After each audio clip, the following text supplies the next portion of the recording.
4ാം ക്ലാസ്സിലെ മലയാളം പാഠപുസ്തകത്തിലെ ആനയും ആടും പോലെ എന്ന പാഠഭാഗമാണ് ഇന്ന് നമ്മൾ കേൾക്കുന്നത്. കൊച്ചുകൂട്ടുകാരെല്ലാം കേട്ടു പഠിക്കുമല്ലോ. കണ്ണൻ കാട് കൊടുങ്കാടല്ല, എന്നാൽ അത്ര ചെറിയ കാടുമല്ല. അങ്ങനെയുള്ള കണ്ണൻ കാട്ടിൽ പുല്ലുമേയാനായി ഒരു കുഞ്ഞാട് വന്നു. പുല്ല് മേഞ്ഞ് അവൻ കാടിനുള്ളിലേക്ക് കടന്നു. അവിടെ മുളയുടെ കുരുന്ന് തിന്ന് രസിച്ചു നിൽക്കുകയായിരുന്നു ഒരു കൊമ്പനാന.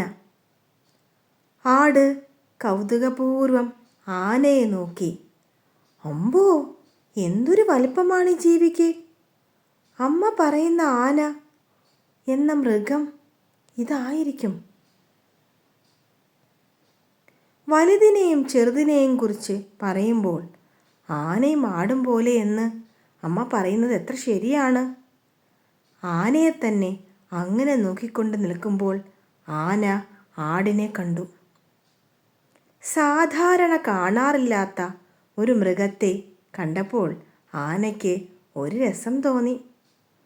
ആടിനു നേരെ തിരിഞ്ഞ് തുമ്പിക്കൈ നീട്ടി വിളിച്ചു, ഇങ്ങു വാ. ആന സസ്യഭുക്കാണെന്ന് അമ്മ പറഞ്ഞ് ആടിനറിയാം. എന്നാലും ചെറിയ ഭയം തോന്നാതിരുന്നില്ല. ആട് പതുക്കെ പതുക്കെ ആനയുടെ സമീപമെത്തി. നീ ആരാണ്? ഞാനൊരു ആടാണ്.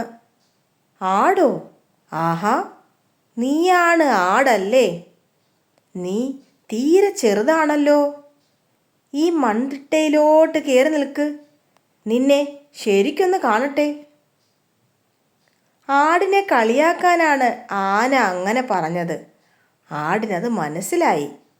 അവൻ പറഞ്ഞു, ആന ചേട്ടൻ എന്നെ കളിയാക്കുകയൊന്നും വേണ്ട. ചേട്ടനോ, നിനക്കെന്നെ പരിചയമുണ്ടോ?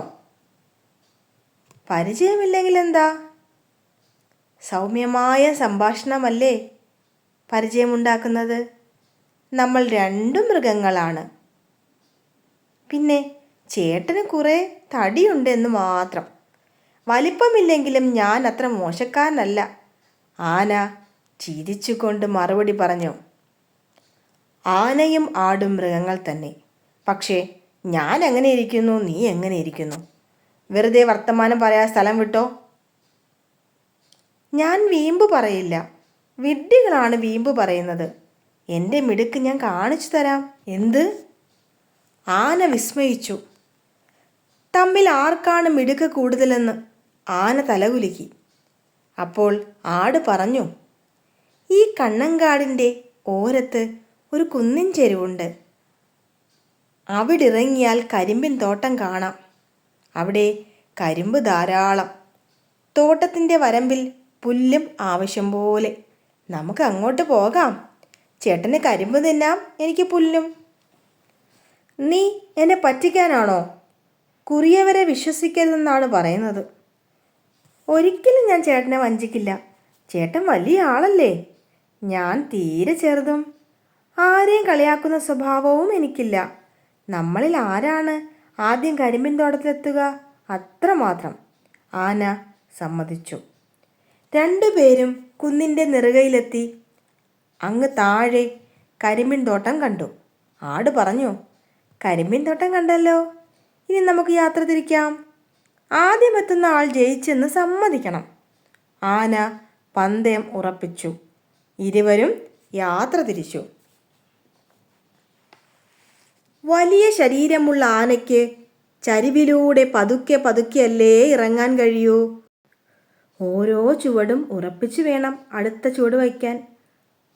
ആടാണെങ്കിൽ കണ്ണ് ചിമ്മി തുറക്കും മുമ്പ് തുള്ളി ചാടി ഇറങ്ങിപ്പോകുന്നത് കണ്ടപ്പോൾ ആനയ്ക്ക് വാശി കയറി.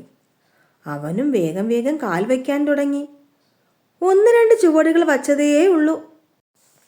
മണ്ണിടിഞ്ഞ് പൊത്തോന്ന് അവൻ വീണു.